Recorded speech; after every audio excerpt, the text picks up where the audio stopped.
Gugutom na ako. May pagkain na kaya? Ano yun? Wawa na to. Barbecue! Gugutom na ako.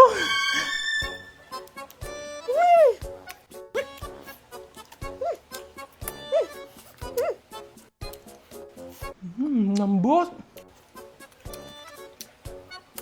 Tapos ang anghang.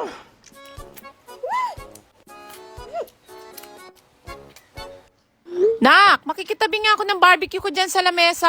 Yan kasi ang ulam natin eh. Hala, Pauwi na ako. nakapos ko na tong barbecue. Ang gagawin ko? Oh no! Kaya ito binili ni Mama. Amang inasal pala binili yun. Kaya pala malambot, pero bakit maanghang? Nga lang.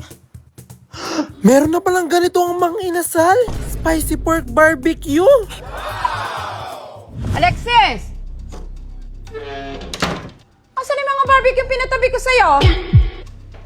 Nak! Ito naman, oh. O bakit nakabalot ka yan? Alam ko nakalagay na to sa tray. Hindi ma, nakalagay talaga yan dito nung pinatabi nyo sa akin.